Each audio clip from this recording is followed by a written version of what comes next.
Hello friends, study with मैंग के current affair session में आपका स्वागत है। ये current affair SSC, banking, railway, state PCS, CDS, CAPF, NDA और अदर कॉम्पिटिटिव एग्जाम आदि में सहायक होंगे।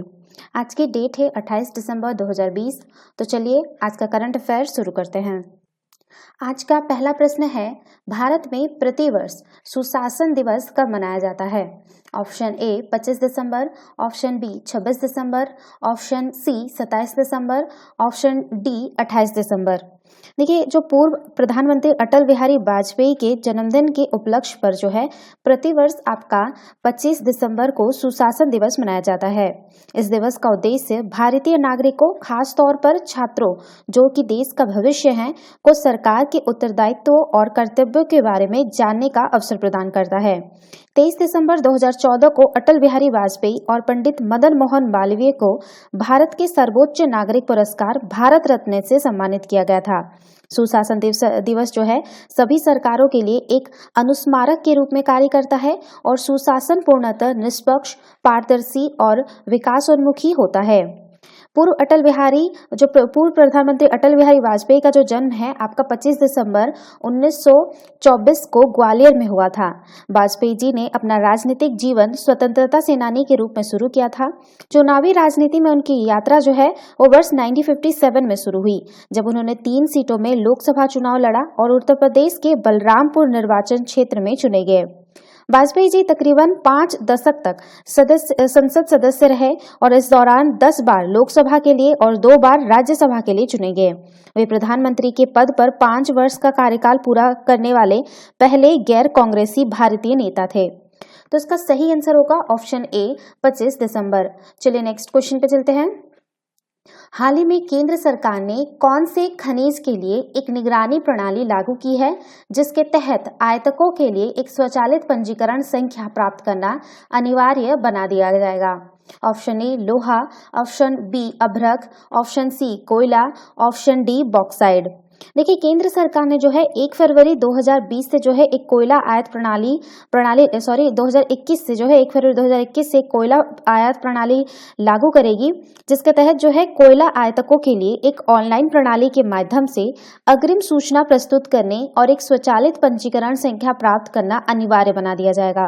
कोयला आयात निगरानी प्रणाली से संबंधित नए नियम जो है एंथ्रासाइट कोयले, बिटुमिनस कोयले, कोकिंग कोल और स्टीम कोयले पर लागू होंगे। यह प्रणाली केंद्र सरकार को आयात किए जा रहे कोयले की विभिन्न श्रेणियों पर नजर रखने और तदनुसार नीतिगत निर्णय लेने में सहायता करेगी। इसके तहत जो है जारी स्वचालित पंजीकरण संख्या 75 दिनों की अवधि के लिए वैध रहेगी। ज्ञात हो कि इससे पूर्व जो है सरकार ने घरेलू विनिर्माण को प्रोत्साहित करने और आयात पर नजर रखने के उद्देश्य से कई इस्पात वस्तुओं के लिए एक आयात निगरानी प्रणाली प्रस्तुत की थी। तो इसका सही आंसर होगा ऑप्शन सी कोयला। चलिए नेक्स्ट क्वेश्चन पे चलते हैं। हाल ही में कौन से शहर के 21 साल की छात्रा आर्य राजेंद्रन देश की सबसे युवा महापौर होगी? Option A Kochi, option B Thiruvananthapuram, option C Bengaluru, option D Hyderabad. देखिए, केरल की जो राजधानी है तिरुवनंतपुरम, उसमें जो है 21 साल की छात्रा आर्य राजेंद्रन देश की सबसे युवा महापौर होगी। माकपा की जिला तथा प्रदेश कमेटी ने उनकी उम्मीदवारी को मंजूर दी है। बीएससी गणित की छात्रा आर्य शहर के मुदुवन मुगल में पहली बार पार्षद चुनी गई है। पार्टी ने मेयर पद के लिए उनका नाम आगे बढ़ाते हुए उम्मीद जताई है कि और भी शिक्षित महिलाएं जो है नेतृत्व की भूमिका में आएगी। उल्लेखनीय है कि पार्टी ने जो है 100 सदस्यीय निगम में 51 सीटें होती है। इसमें 35 सीटों के साथ भाजपा मुख्य विपक्षी दल है। जो कांग्रेस है नीत यूडीएफ को 10 सीटें हासिल हुई है और 4 निर्दलीय भी निर्वाचित हुए हैं। माकपा ने पहले स्वास्थ्य मामलों की स्थायी समिति की पूर्व प्रमुख पुष्पलता, शिक्षक संघ नेता एजी ओलेना और जमीला श्रीधरन के नाम जो है मेयर पद के लिए आगे बढ़ाए थे, लेकिन दोनों ही चुनाव हार गए। इसके बाद जो है पार्टी ने जो है 21 वर्षीय आर्य राजेंद्रन को तरजीह दी।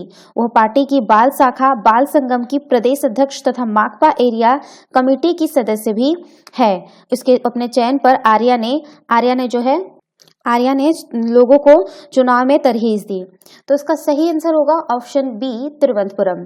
चलिए नेक्स्ट क्वेश्चन पे चलते हैं।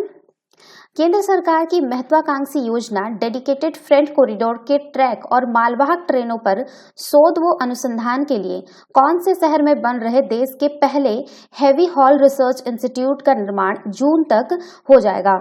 Option A Delhi, option B Lucknow, option C Kolkata, option D Noida.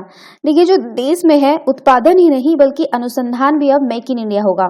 केंद्र सरकार की महत्वाकांक्षी योजना डेडिकेटेड फ्रेट कॉरिडोर ने के ट्रैक और मालवाहक ट्रेनों पर शोध व अनुसंधान के लिए नोएडा में बन रहे देश के पहले हैवी हॉल रिसर्च इंस्टीट्यूट का निर्माण जो है आपका जून तक हो जाएगा।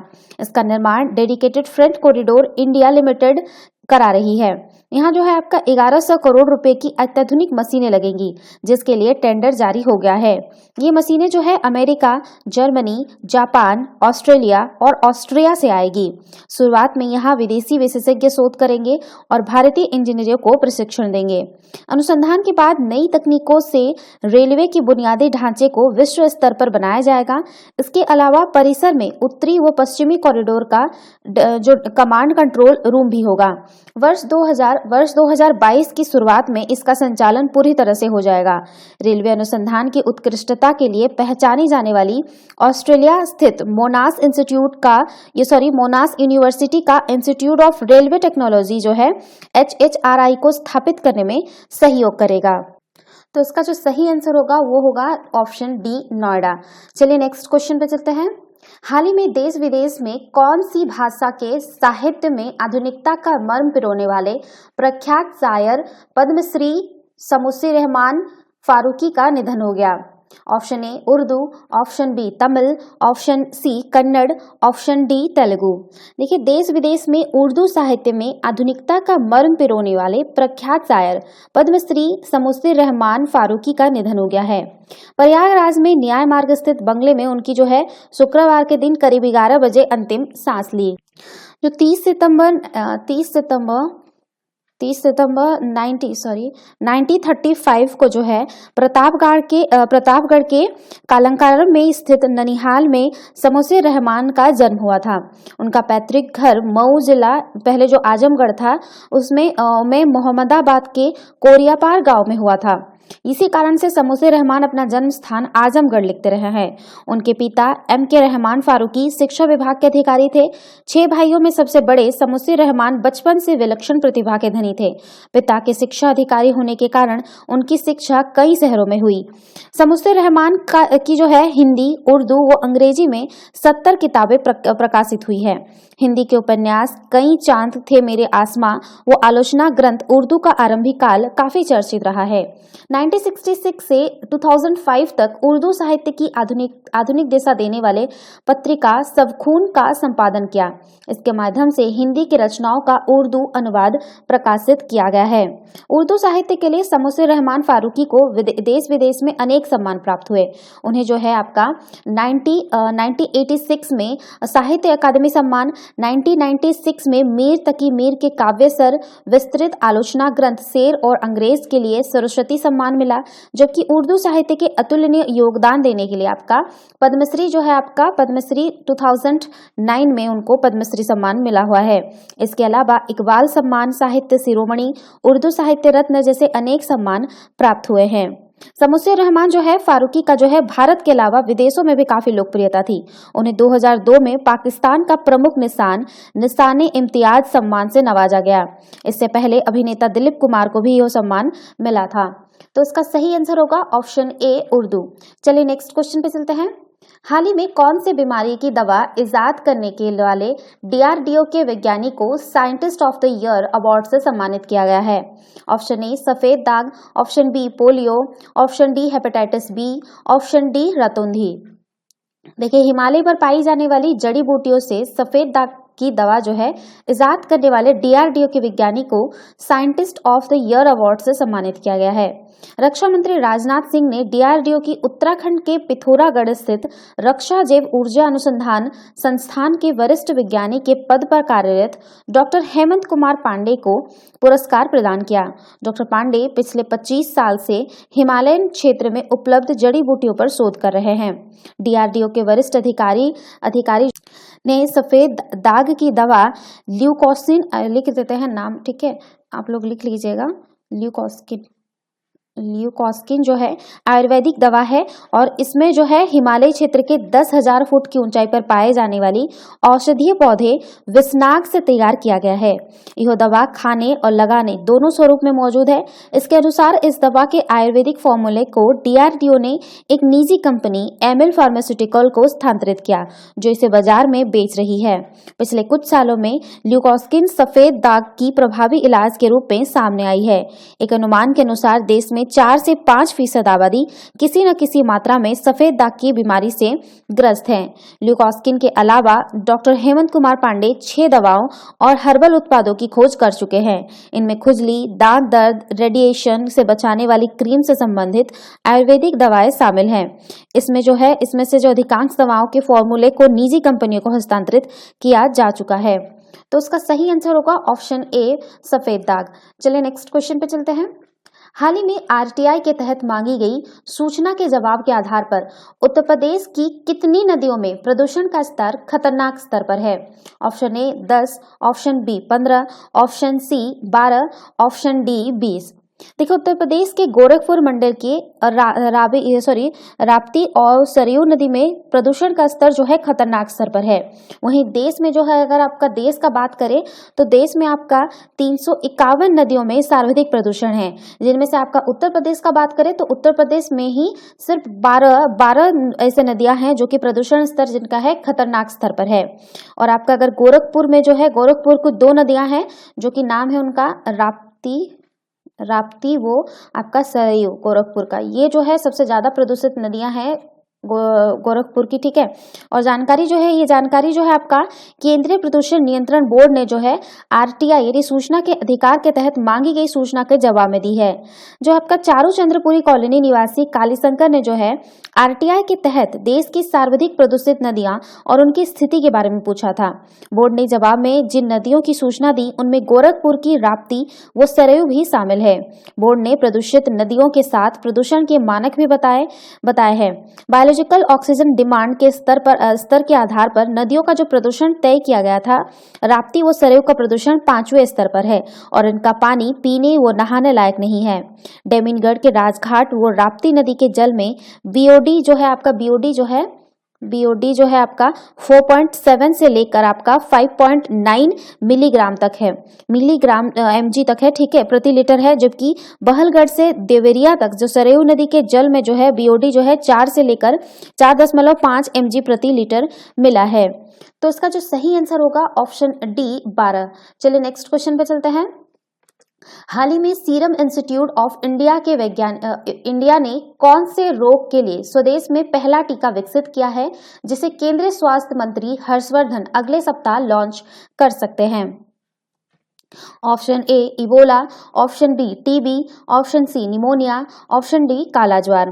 देखिए, सीरम इंस्टीट्यूट ऑफ इंडिया ने निमोनिया रोग के लिए स्वदेश में पहला टीका जो है विकसित किया है, जिसे केंद्रीय स्वास्थ्य मंत्री हर्षवर्धन अगले सप्ताह लॉन्च कर सकते हैं और इसके बाद जो है ये बाजार में उपलब्ध होगा। सूत्रों ने बताया है कि ये टीका जो है मौजूदा समय में 2 विदेशी कंपनियों द्वारा उपलब्ध कराए जा रहे टीकों के मुकाबले काफी सस्ता होगा। भारत के औषधि नियामक ने पुणे स्थित संस्थान में से प्राप्त टीके के क्लिनिकल ट्रायल के पहले, दूसरे और तीसरे चरण के आंकड़ों की समीक्षा करने के बाद जुलाई में ही टीका न्यूमोकोकल पॉलीसैकेराइड कांजुगेट को बाजार में उतारने की अनुमति दे दी है। स्वास्थ्य मंत्रालय ने इससे पहले बताया है कि टीके के माध्यम से शिशुओं में जो है आपका निमोनिया द्वारा होने वाली बीमारी के प्रति रोग प्रतिरोधक क्षमता को बढ़ाया जाता है। सीरम इंस्टीट्यूट ने टीके के पहले, दूसरे और तीसरे चरण का क्लिनिकल ट्रायल जो भारत और अफ्रीकी राष्ट्र गाम्बिया में किया है। आधिकारिक सूत्रों में बताया गया है कि निमोनिया के क्षेत्र में यह स्वदेश में विकसित पहला टीका है। सूत्रों ने बताया कि वो टीका जो है फाइजर के NYXE-PFE और ग्लैक्सोस्मिथक्लाइन के जोएसके के मुकाबले जो है ज्यादा किफायती होगी। स्वास्थ्य मंत्री को लिखे एक पत्र में जो है सीरम इंस्टीट्यूट में सरकार और नियामक मामलों के अवर निदेशक प्रकाश कुमार सिंह ने कहा है कि वोकल फॉर लोकल और दुनिया के लिए मेक इन इंडिया के तहत प्रधानमंत्री के सपने को पूरा करना हमेशा के लिए हमारा प्रयास है। यूनिसेफ के आंकड़ों के बारे में बात करें तो यूनिसेफ के आंकड़ों के अनुसार निमोनिया के कारण जो है भारत में हर साल जो है आपका 0 से 5 वर्ष के आयु वर्ग के जो है आपका 1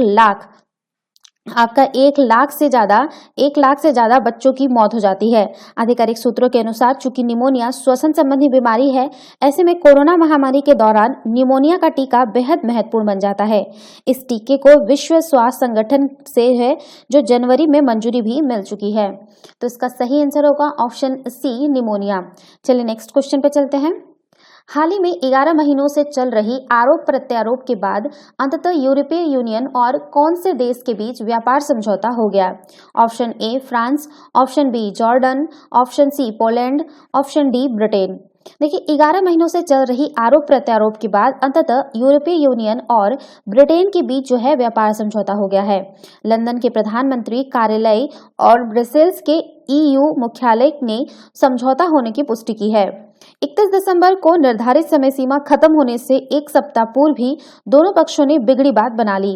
इससे दोनों पक्षों की जो दसियां हैं वो लाख करोड़ रुपए का नुकसान और लाखों नौकरियां जाने से बच गई। समझौतों को जो 1000 पन्नों का मसौदा तैयार किया गया।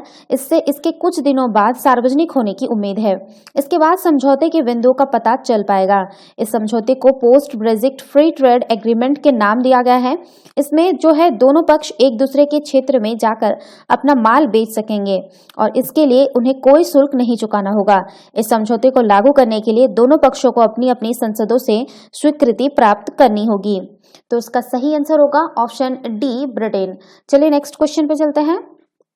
हाल ही में कौन से राज्य या केंद्र शासित प्रदेश में स्थित चांगथांग वेटलैंड को रामसर प्रस्ताव संधि के तहत देश में अंतर्राष्ट्रीय महत्व के वेटलैंड की सूची में शामिल किया गया है?